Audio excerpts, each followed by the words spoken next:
अस्सलाम वालेकुम नाज़रीन इकराम, मैं हूं आपका होस्ट अयाज अहमद। नाज़रीन इकराम, 3 साल गुजरने के बाद आज हर कोई ये बात मानने के ऊपर मजबूर हो गया है कि वो शख्स जिसको माइनस करने की हर मुमकिन कोशिश की गई, आज उसका तज़किरा हर जगह के ऊपर हो रहा है। चाहे वो पाकिस्तान की अदलिया हो, पाकिस्तान का मीडिया हो, पाकिस्तान का सोशल मीडिया हो या पाकिस्तान की पार्लियामेंट। इमरान खान के जिक्र के बगैर कोई भी चीज़ इस वक्त मुकम्मल नहीं है। और अगर ये कहा जाए कि हर जगह पर महवर सिर्फ इमरान खान है तो ये बात गलत नहीं होगी। यहां तक कि चीफ जस्टिस ऑफ पाकिस्तान अपनी प्रेस कॉन्फ्रेंस करते हैं तो वहां पर भी इमरान खान का जिक्र होता है और इमरान खान के खत का जिक्र होता है। और यहां तक कहा जाता है कि इमरान खान ने जो खत लिखा है वो बड़ा इंटरेस्टिंग है। इमरान खान ने सिर्फ इल्जामात नहीं लगाए बल्कि इमरान खान ने सबूत भी साथ भेजे हैं यूएसबी के अंदर डाल के। दूसरी तरफ आज की एक अहम तरीन और बड़ी खबर यह है कि इमरान खान की बहनों को एक केस के अंदर नामजद किया हुआ था, मुकदमा चल रहा था, जिनाह हाउस का मुकदमा 9 मई के हमलों के अंदर। आज अदालत की तरफ से एक अहम तरीन और बड़ा फैसला आया है। इसके अलावा जनाब मोहतरम पाकिस्तान के स्पीकर कौमी असम्बली सरदार या सादक साहब ने कल गिला किया था कि इस्लामाबाद हाई कोर्ट के जज मोहसन अख्तर कियानी साहब ने क्यों ये कहा है कि पाकिस्तान के अंदर जो स्टेट है वो हवा के अंदर है और पाकिस्तान के अंदर सारी चीज़ें कोलैप्स कर गई हैं। तो बहुत से लोगों ने उनको जवाब दिया है। आईएमएफ की जानिब से एक अहम तरीन मुतालबा सामने आया है।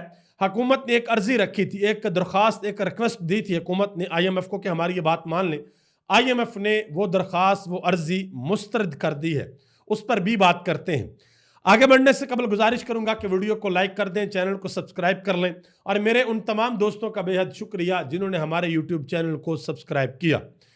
नाज़रीन कराम, इस वक्त पाकिस्तान के अंदर हर जगह पे आप मीडिया, सोशल मीडिया, अदालतें, पार्लियामेंट, जिस जगह मर्जी आप देख लें, एक बंदा आपको जरूर नजर आएगा और उसका नाम है इमरान खान। कोशिश इस नीयत के साथ शुरू की गई थी कि इमरान खान को माइनस कर लिया जाएगा, इमरान खान की हुकूमत गिरेगी, ये दोबारा नहीं उठेगा, इसके ऊपर केसेस बनेंगे, ये परेशान हो जाएगा, इसको जेल के अंदर बंद करेंगे, ये 5 दिन के अंदर गोडे गिट्टे जोड़ के हाथ माफी मांग के ये बाहर आ जाएगा। और आज इमरान खान 550 दिनों से जेल के अंदर। और आज हर किसी को यह बात समझ आ गई है, हर किसी को। ये नून लीग के लोग कहते हैं कि इमरान खान बड़ा तगड़ा आदमी है, राना सनाउल्ला कहते हैं कि इमरान खान ने जेल ठीक काटी है, स्पीकर कौमी असम्बली कहते हैं इमरान खान बड़ा सख्त आदमी है। आज सब इस बात के ऊपर मुत्तफिक हो चुके हैं कि Imran Khan out of syllabus आया है। किसी ने सोचा भी नहीं था कि इमरान खान ये कर गुजरेगा। सबको लगता था कि मम्मी डैडी है, लेकिन उसने जिसको ये अंदाजा था कि वो नशा करता है, और इरशाद भट्टी ने बड़ा जबरदस्त जुमला बोला कि उसने सबके नशे उतार दिए हैं। अब जरा आज अगली खबर पे। इमरान खान की 2 बहनें अलीमा खान और उज़मा खान 9 मई के अंदर जिनाह हाउस हमला केस, उसके अंदर वो उनको नामजद किया हुआ था, वो चल रहा था। जो तफ्तीशी हैं वो बड़े अरसे से अदालत के अंदर पेश नहीं हो रहे थे। वो आए हैं अब बड़े अरसे बाद, तकरीबन 20 महीने बाद, ठीक है जी, वो आए हैं। ये इमरान खान की बहन ने भी इसके ऊपर बात किया, वो भी आपके सामने रखता हूं। वो आए हैं और उन्होंने आकर कहा कि हमें इन दोनों की गिरफ्तारी इस मुकदमे के अंदर मतलूब नहीं है। तो उनको अब बेकसूर करार देकर बरी कर दिया गया है। आप अंदाजा लगाएं, इस चीज से अंदाजा लगाएं कि कितने मुकदमात ऐसे हैं कि जिनमें चीजों को लटकाया जाता है, अदालतों के अंदर पेश नहीं किया जाता। हुकूमत कहती है कि हमारे पास नाकाबिले तरदीद शवाहिद मौजूद हैं, लेकिन आज तक वो शवाहिद अदालत के अंदर पेश नहीं किए गए। जो शवाहिद पब्लिक किए गए हैं वो 3 तरह के शवाहिद हैं। एक शवाहिद ये है कि जी इमरान खान ने बयानिया बनाया। दूसरा शवाहिद एक ये है कि जिस वक्त ये सारी मीटिंग चल रही थी तो जमान पार्क के अंदर पुलिस वाले बेस बदल कर घुस गए थे टेबल के अंदर, शीशे के टेबल के अंदर नीचे, और उन्होंने सब कुछ सुन लिया था। और बुशा बीबी के बारे में अदालत के अंदर यह कहा गया कि उनके ऊपर 9 मई का मुकदमा इसलिए बनाया गया क्योंकि जिस दिन 9 मई हुआ वो बड़ी खुश थी। तो ये हुकूमत के जो वकला है वो इस तरीके से काम कर रहे हैं। मेरा ख्याल है कि यह बड़ी नालायकी है। इमरान खान की बहन अलीमा खान ने बात करते हुए कहा कि हम 20 महीनों से अदालतों के चक्कर लगा रहे थे, लेकिन तफ्तीशी अफसर मौजूद नहीं होता था। अगर तफ्तीशी अफसर पहले आ जाता तो हम 20 महीने पहले बरी हो जाते।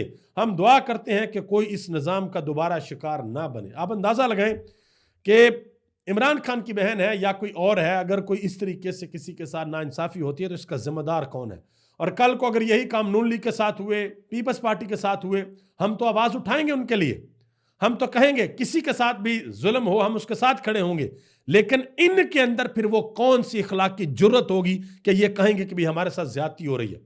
क्या ये भूल जाएंगे कि इमरान खान के साथ क्या कर रहे हैं और इमरान खान के लोगों के साथ क्या कर रहे हैं? ये बड़ी अहम चीज है। आगे आज एक और बड़ी खबर है, वो खबर ये है कि महमूद खान अचकजई के घर के ऊपर अपोजिशन रहनुमाओं का एक बड़ा इजलास हुआ है। मौलाना फजल रहमान, उमर अयूब खान, शाद खाकान अब्बासी, सेनेटर अलामा राजा नासर अब्बास, मुस्तफ़ा नवाज खोकर, इसके अलावा बाकी रहनुमाओं ने भी इस इजलास के अंदर शिरकत की है। और ये खबरें आ रही हैं कि हो सकता है कि आने वाले वक्त में एक बड़ी तहरीक चले पाकिस्तान के अंदर जमहूरियत के लिए, कि पाकिस्तान में जमहूरियत बचाओ। लेकिन side by side Imran Khan साहब अपने मामलात को आगे लेकर चलेंगे और हो सकता है कि छोटी ईद के बाद, यानी कि रोज़ों का महीना निकाल के छोटी ईद के बाद इमरान खान साहब दोबारा एक दफ़ा एहतजाज की कॉल दे दे। आगे आ जाए जी, फैसल चौधरी साहब जो कि इमरान खान के वकील हैं, उन्होंने एक अहम तरीन बयान दिया है। उन्होंने कहा जी इमरान खान साहब ने यह डायरेक्शन जारी कर दी है कि पाकिस्तान तहरीक इंसाफ का वफद IMF को मिले, IMF के वफद को मिले और उनके सामने सारी चीज़ें खोल कर रखी जाए। उनको बताया जाए कि पाकिस्तान के अंदर इंसानी हकूक़ के साथ क्या किया जा रहा है, पाकिस्तान के अंदर जो 26वीं आईनी तरमीम हुई है ये किस तरीके से की गई है। तो इमरान खान ने कहा कि वो डोजियर जो 349 सफ़ात के ऊपर मुश्तमिल मैंने चीफ जस्टिस को भेजा है, वो आपने IMF के वफद के सामने रखना है और उनको बताना है कि हमारा जो मसला है वो इंसानी हकूक़ का मसला है। ये इमरान खान साहब ने डायरेक्शन जारी कर दी है। इसके अलावा IMF ने एक मुतालबा कर रखा था पहले से कि जितने भी हमारे ब्यूरोक्रेट्स हैं, जो अफसरान हैं, उनके असासे ज़ाहिर किए जाए, बताया जाए कि इस अफसर के पास कितना पैसा, कितनी प्रॉपर्टी या क्या क्या चीज़ें हैं उनके पास। तो हुकूमत ने दोबारा उनसे गुजारिश की कि आप हमें थोड़ी सी मोहलत दें। तो IMF की तरफ से इस चीज़ को मुस्तरद कर दिया गया है कि किसी किस्म की कोई मोहलत नहीं है, आपको ये चीज़ें पब्लिक करनी पड़ेंगी, आपको ये चीज़ें बतानी पड़ेंगी। इसके अलावा आदिल शाहजेब साहब, उन्होंने अपने शो के अंदर कहा, उन्होंने कहा जी मुझे ये चीज़ बॉदर कर रही है कि IMF का वफद चीफ जस्टिस से मिल रहा है और अदलिया के ऊपर बातचीत कर रहा है, ये वो क्यों कर रहा है? तो मुस्तफ़ा नवाज खोखर ने उस शो के अंदर जवाब दिया। उन्होंने कहा कि मैं हैरान हूं कि आपको ये चीज़ें बॉदर कर रही हैं। उन्होंने कहा आप तो खुद मुख्तार मुल्क ही नहीं है, आप दूसरों के पैसे के ऊपर चलते हैं और फिर ये चाहते हैं कि आप चौधरी बनकर रहें। ऐसा नहीं होता। जब आप दूसरों के पैसे के ऊपर चलते हैं तो फिर आपको उनकी बातें माननी पड़ती हैं, किसी से उधार लेकर आप उसको आंखें नहीं दिखा सकते। आगे आ जाए जी, ईसा नकवी के शो में इख्तियार वली ने एक बात की। उन्होंने कहा जी अगर आप हमें हुक्मरान समझते हैं, अगर आप समझते हैं कि हम हुक्मरान जमात हैं, तो फिर हमारी अतात भी आपको करनी चाहिए, यह सुन्नत नबवी है। ये इख्तियार वली साहब ने कहा।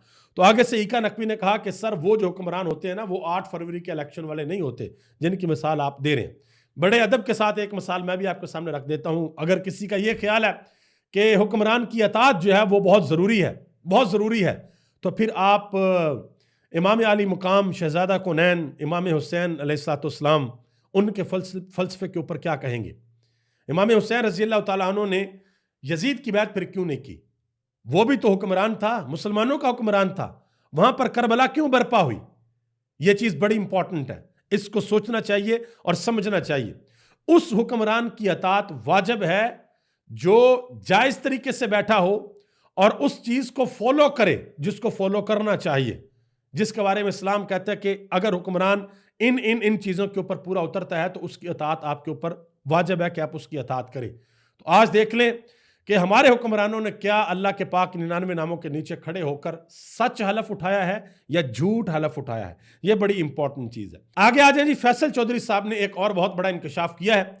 उन्होंने कहा कि इमरान खान को जो ऑफर्स की जाती रही हैं उनके बारे में खुद मुझे इमरान खान ने बताया है। एक ऑफर इमरान खान को यह की गई कि आपको बनी गाला भेज देते हैं, जिस पर इमरान खान ने बिल्कुल दो टोक इनकार किया और फिर इमरान खान को कहा कि कुछ देर के लिए आप खामोश होकर बैठ जाएं और इमरान खान को अटक जेल के अंदर ऑफर हुई कि आपको बैरून मुल्क भिजवा देते हैं। तो इमरान खान ने कहा कि नहीं, मैं ये नहीं मानूंगा। इमरान खान को फिर अब अगर शुरू से लेकर एंड तक आप सारी ऑफर्स को कहें तो इमरान खान को ये कहा गया आप मुल्क से बाहर चले जाएं, आगे से इनकार।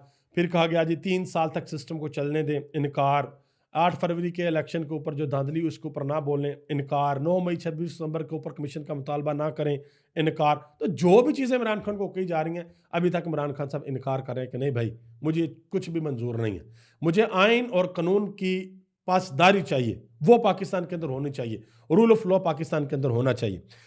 अब आगे आ जाए जी, कल आपको याद है मैंने आपको व्लॉग के अंदर बताया था जस्टिस मोहसिन अख्तर कियानी साहब ने रिमार्क्स दिए थे कि जो पाकिस्तान की स्टेट है, जो हिसाब किताब है वो तो सारे के सारे हवा के अंदर ही है। उन्होंने कहा जी 45 साल से ऊपर के जो लोग हैं वो खली बल नहीं है मुझसे में। तो उन्होंने कहा वो सब फारग हैं। उन्होंने कहा उम्मीदें सिर्फ नौजवानों से हैं कि नौजवानों ने इस मुल्क को संभालना है। उन्होंने कहा कि पाकिस्तान की अदलिया, पार्लियामेंट, ये सब कोलैप्स कर चुके हैं। तो इसके ऊपर जनाब मोहतरम इज़्ज़त माब हमारे वजीर कौमी असम्बली के स्पीकर सरदार याद सादिक साहब, उन्होंने बड़ा गुस्सा किया। उन्होंने कहा जी अगर तो ये बात हुई है तो ये तो काबिल बर्दाश्त नहीं है। तो इसके ऊपर उमर अयूब खान ने बात की है। उन्होंने कहा कि याद सादिक जस्टिस मोहसिन कैनी पर तो बरस पड़े हैं, लेकिन जब इंटेलिजेंस एजेंसीज ने पार्लियामेंट में घुसकर पार्लियामेंटेरियंस को गिरफ्तार किया तो तब तो ये बयान भी नहीं दे सके थे कि इनके हाउस के मेंबरान को लोगों ने उठा लिया था और ये चुप करके बैठे रहे थे। इसके अलावा भी अडयाला जेल के बाहर जाते हैं पार्लियामेंटेरियंस, उनको अंदर नहीं घुसने दिया जाता, तो तब पार्लियामेंट का तकद्दस कहाँ पर होता है।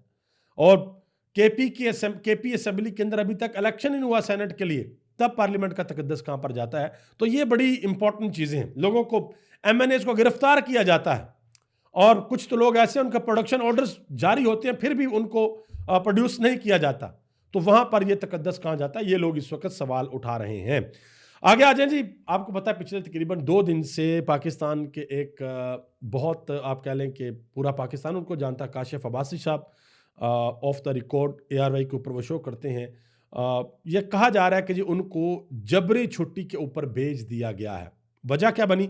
वजह यह बनी कि उन्होंने अपने प्रोग्राम के अंदर पतन की रिपोर्ट डिस्कस की थी और बताया था कि किस तरीके से इलेक्शन के अंदर बेज़ाब्तियां हुई हैं, किस तरीके से इलेक्शन के अंदर धांधली हुई है। ये तो उनको बंद कर, तो इस हवाले से बात की है बैरिस्टर उमैर न्याजी ने।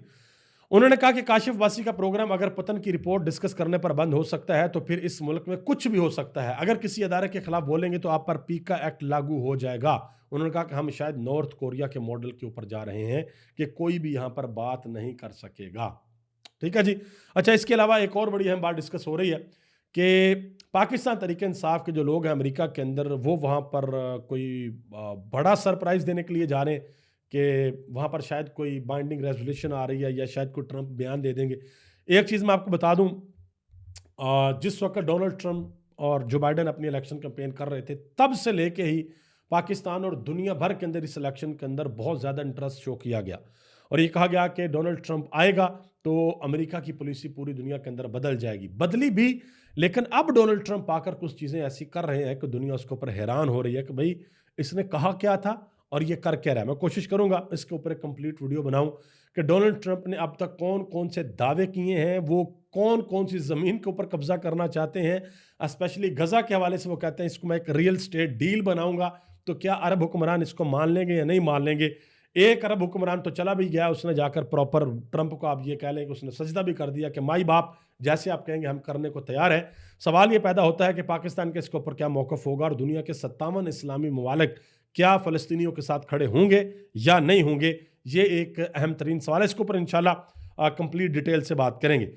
आगे आ जाएंगे। इस्लामाबाद हाई कोर्ट के जो 5 जजेस थे जिन्होंने सीनियरिटी के हवाले से एक रिप्रेजेंटेशन एक फाइल की थी कि जी हमें ये बताएं क्या मसला है, तो उसको मुस्तरद कर दिया गया है। उस रिप्रेजेंटेशन को मुस्तरद कर दिया गया है। अब ये खबर आ रही है, इतलात आ रही हैं कि हो सकता है उस फैसले को सुप्रीम कोर्ट के अंदर चैलेंज कर दिया जाए और अगर ये फैसला सुप्रीम कोर्ट के अंदर चैलेंज होगा तो ये बड़ी इंटरेस्टिंग सूरत हाल बन जाएगी।